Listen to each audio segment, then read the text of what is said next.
Neno la Mungu. Mungu ni Mungu ambaye anazungumza na maisha yetu. Mungu hajatuumba akatuacha, ametuumba lakini pia ametuweka chini ya sauti yake ambayo inatusaidia kila siku na namna ambavyo tunaenenda kwenye ulimwengu huu. Kwa kila mmoja popote ulipo, pale ambapo unapata nafasi ya kusikia maneno haya, ujue kabisa unaisikia sauti ya Mungu ikizungumza na maisha yako. Na tumekuja hapa kwa ajili ya kuleta habari njema ambazo habari hizi ni habari za kuokoa maisha ya watu, habari za kuponya maisha ya watu, ni habari za kuondoa giza kwenye maisha ya watu na kuachilia nuru ya Kristo iweze kutawala. Ni habari ambazo zinatangaza uhuru kutoka kwenye utumwa wa mauti na kupokea uzima wa milele. Unapata uhuru kutoka kwenye dhambi na kuhesabiwa kuwa mwenye haki wa Mungu katika jina la Yesu. Waraka kwanza Yohana sura ya 4 mstari wa 9 na wa 10. Biblia inasema, katika hili pendo la Mungu lilionekana kwetu, kwamba Mungu amemtuma mwanawe pekee ulimwenguni ili tupate kuwa na uzima wa milele. Mstari wa 10 inasema, hili ndilo pendo, si kwamba sisi tulimpenda Mungu, bali kwamba yeye alitupenda sisi akamtuma mwanawe kuwa kipatanisho kwa dhambi zetu. Mistari hii miwili ni ya muhimu sana kwa kila mtu kuweza kusikia tunapozungumza habari njema za wokovu unaopatikana katika Kristo Yesu.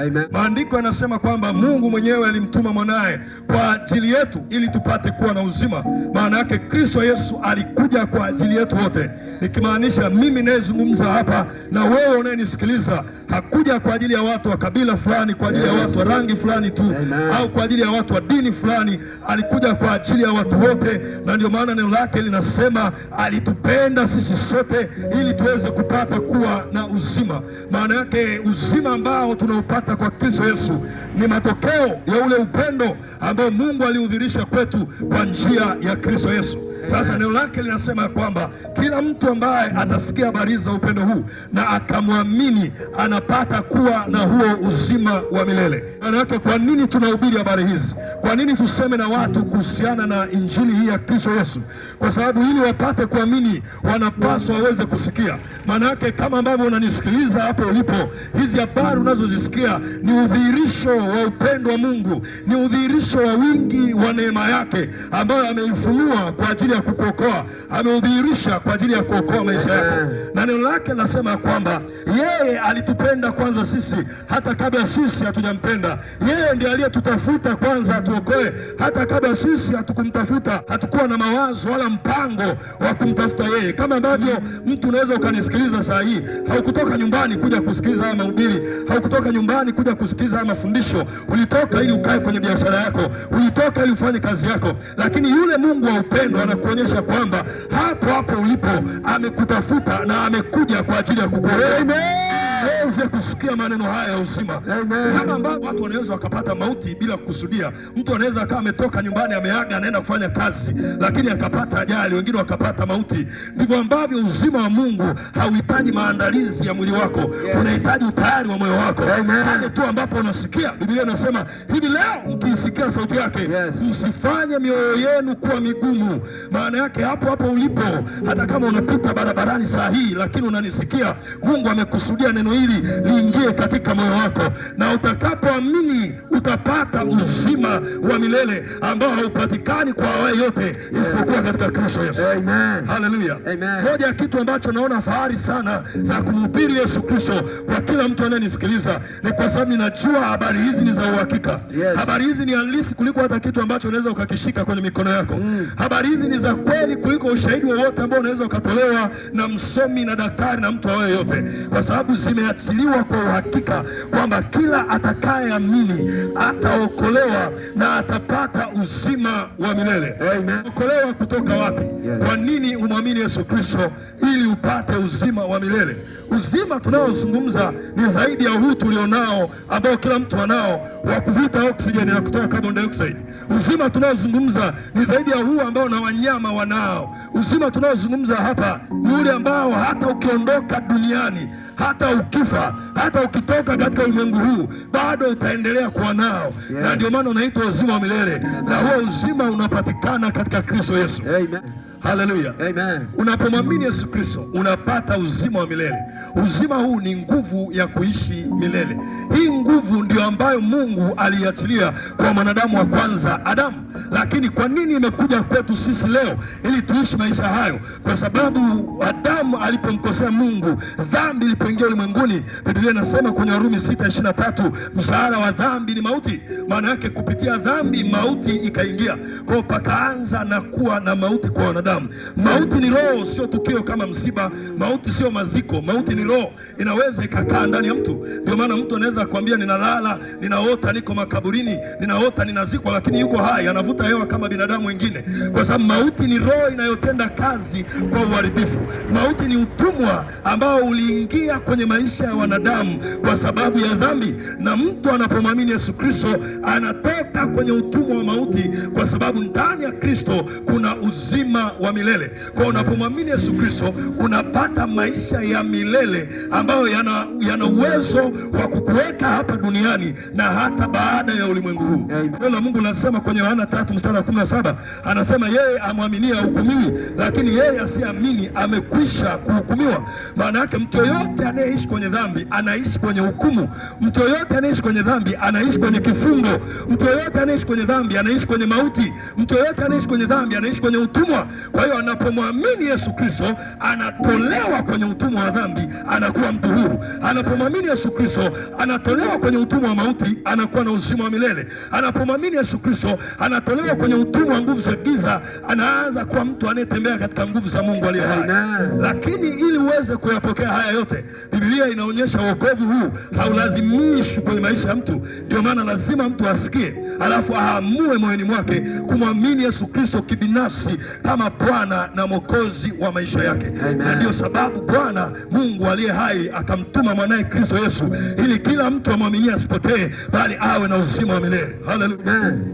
Huu uzima wa milele tunaopata katika Kristo. Swali linaweza likawa ni kwa nini Yesu aje afe msalabani, afufuke kwa ajili yetu ili tu tupate uzima? Kwa nini ilihitaji gharama jinsi hiyo? Hatukuweza kupata kwa nyingine mpaka apatikane atakayekufa na kumwaga damu kwa ajili yetu. Mtu yoyote unayenisikiliza anataka upate ufahamu, hakuna mwanadamu anayeishi chini ya jua ambaye anaweza akashinda dhambi kwa nguvu zake. Hakuna mwanadamu anayeishi chini ya jua ambaye anaweza akashinda dhambi kwa akili zake. Hakuna mwanadamu anayeishi chini ya jua ambaye anaweza akashinda dhambi kwa taaluma yake au kwa uwezo wake kibinafsi.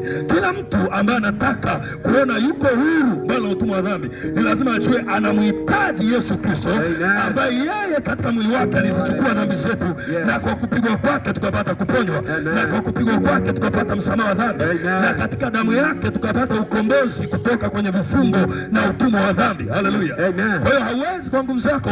Ndio maana mtu anaweza akawa ni msomi, ni daktari msomi kabisa, lakini unasikia mtandaoni unaambiwa daktari amembaka mgonjwa, daktari amebaka mwanamke mjamzito. Ana elimu, ana degree ya udaktari, lakini hawezi kuzuia tamaa za mwili, hawezi kushinda tamaa za kidunia, kwa sababu haihitaji nguvu za kibinadamu, inahitaji nguvu za Yesu Kristo ili kushinda dhambi. Haleluya. Unaweza ukawa ni mwanaume ambaye una nguvu nyingi, unaweza kubeba mizigo mikubwa, una misuli, lakini ukilala usiku majini mahaba yanaweza kuja kulala na wewe, yanaweza kuja kukaba na misuli yako. Unaweza ukaota unakimbizwa hata na mbwa na ukawa unakimbia kama mtoto mdogo, kwa sababu mambo ya rohoni ni ya rohoni, hayatamulikani kwa jinsi ya mwilini. Anaweza kukupa ushindi dhidi yao yote ni Yesu Kristo aliye Bwana wa mabwana, na anasema yeyote ajaye kwake hata mtupa nje kamwe. Maana yake mwanamke unayenisikiliza, mwanaume unayenisikiliza, kijana unayenisikiliza, ukiamua leo moyoni mwako ukamwambia Bwana, nimejua siwezi kujiokoa, ni kweli naishi kwa maisha ya dhambi, hata kama jirani yangu hajui, hata kama wazazi wangu hawajui, hata kama mke wangu au mume wangu hajui, lakini moyoni mwako unajua kwamba unaishi kwenye utumwa wa dhambi, unaenda kwa Bwana unamwambia nimejua siwezi kujiokoa, siwezi kushinda dhambi kwa nguvu zangu, siwezi kutoka kwenye utumwa wa nguvu za giza kwa nguvu zangu, lakini nimejua wewe Yesu unaweza kuniokoa, kwa sababu ulishinda mauti, ulishinda kaburi, na ulikuja ili tupate kuwa na uzima wa milele. Unajiachilia mbele za Mungu, kama ambavyo mgonjwa anaweza atachomwa sindano za usingizi, asijielewe kabisa, lakini ndugu zake wana uhakika ameingia theater na madaktari wenye akili na watamtoa akiwa mzima. Na wewe ujiachilie kwa Bwana, wala usiangalie mtu aliyeko pembeni yako, wala usiangalie ndugu au rafiki atakaye kucheka. Wewe kuwa kama mtu anayeingia theater kwa ajili ya operation. Utatoka ukiwa mtu mpya, utatoka ukiwa mtu ambaye hatateswa tena na ulevi, hatateswa tena na zinaa, hatateswa tena na uzinzi, hatateswa tena na dhambi. Utatoka ukiwa mtu huru ambaye unamfurahia Kristo Yesu, na furaha ya wokovu itakuwa ndani yako katika jina la Yesu Kristo. Amen. Anasema kwa neno lake, kama leo mtaisikia sauti yake, usifanye mioyo kuwa migumu. Maana yake kuna watu wanaweza wakasikia, lakini watu wengine wakaigiza kwamba wanaweza wakaigiza hizi habari haziwahusu wao, pengine kwa sababu ya dini zao au kwa sababu ya watu wanaowaangalia, alafu mtu anajizuia, anaona aibu. Mtu huyu akienda hospitali hawezi aibu, daktari akimwambia ondoa nguo zako, hawezi kuona aibu, lakini kuna ile nguvu ya dhambi, ile asili ya uharibifu inataka imshikilie huyu mtu. Anajua kabisa, kwa kweli nimehangaika na uasherati, nimeshindwa kutoka, nimehangaika na zinaa, nimeshindwa kutoka, nimehangaika na ulevi huu, nimeshindwa kutoka. Nataka nikwambie mtu unayenisikiliza, leo ndio siku yako ya kutoka kwa jina la Yesu. Leo ndio siku yako ya kuwa huru kwa jina la Yesu. Leo ndio siku yako ya kukombolewa kwa jina la Yesu. Vile vilivyokushikilia leo kuachia katika jina la Yesu. Magonjwa hayataendelea kukaa juu yako, mauti haitaendelea kukaa juu yako, katika jina la Yesu haitaendelea kukaa juu yako, kwa sababu imeandikwa, mwana akikuweka huru utakuwa huru kweli kweli. Nataka nikwambie leo ni siku yako ya kuwa huru katika jina la Yesu. Amen. Sasa kuna mtu ananisikiliza, pengine unasema, bwana, mimi hizo habari za Yesu nimeshazisikia, nimemwamini, lakini bado uko kwenye adui. Shetani anakuonea kwa magonjwa, anakuonea kwa vifungo vya nguvu za giza. Kuna watu ambao wanateseka, wengine hawalali usiku, wengine hawafanikiwi, kila wanachokifanya adui ya mkono wake. Nataka nikwambie, Yesu Kristo anayesamehe dhambi ndio Yesu Kristo anayeponya magonjwa yote. Yesu Kristo anayetutoa kwenye utumwa wa dhambi ndio Yesu anayewatoa watu kutoka kwenye vifungo vya nguvu za giza.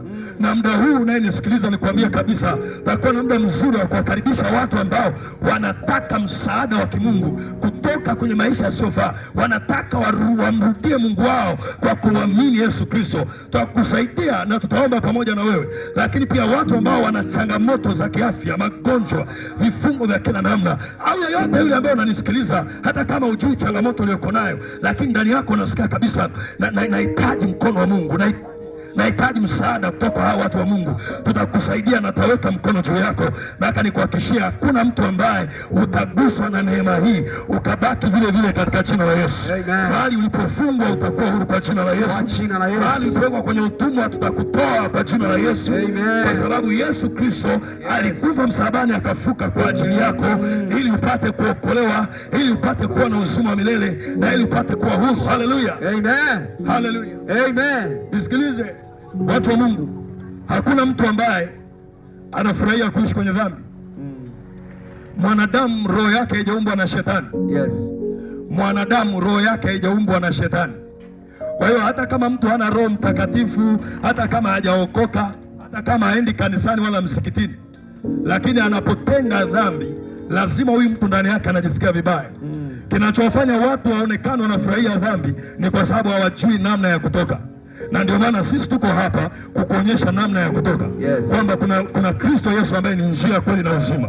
Kwake yeye utatoka mautini na utaingia uzimani. Yes. Haleluya. Amen. Watu wanaonekana wanafurahia maisha ya dhambi, lakini sio kweli kwamba wanafurahia, ila ni kwa sababu hawana cha kufanya. Wamejaribu kutoka, hawawezi. Wamejaribu kutoka, hawawezi.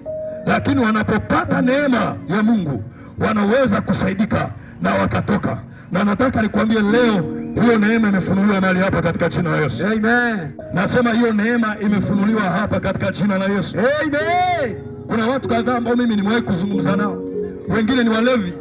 Unamuuliza kabisa, unapenda? Anasema hapana, nikipata mtu wa kunisaidia niache, niko tayari.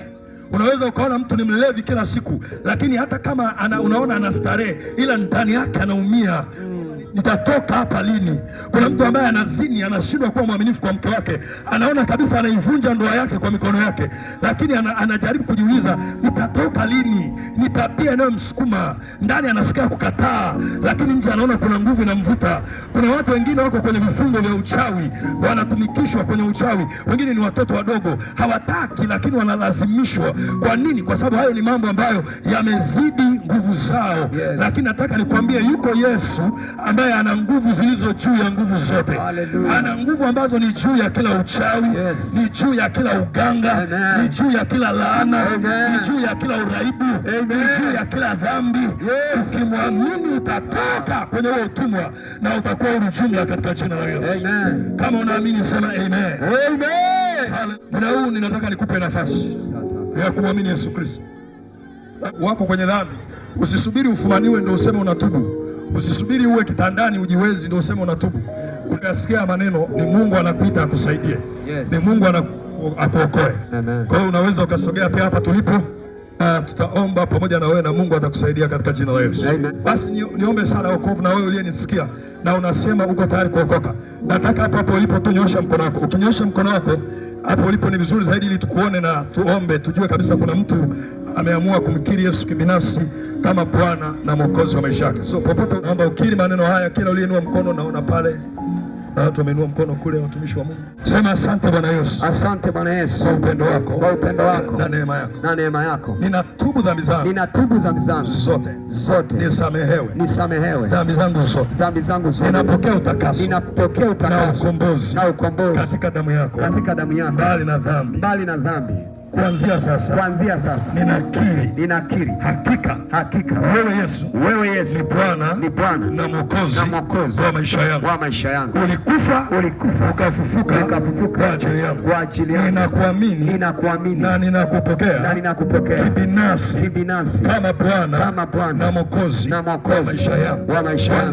Kuanzia sasa ya kale yamepita, mimi ni mtu mpya, nimesamehewa dhambi, nimehesabiwa haki. Amen. Shangilia Bwana Yesu. Haleluya. Mungu akubariki sana wewe ambaye umekiri maneno haya.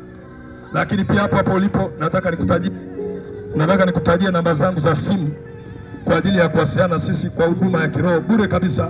Pengine umesikia maneno na lako una changamoto, unahitaji kibinafsi, basi chukua simu yako pale ulipo na utaandika namba hizi za mtumishi wa Mungu, tutakusaidia kwa karibu kabisa.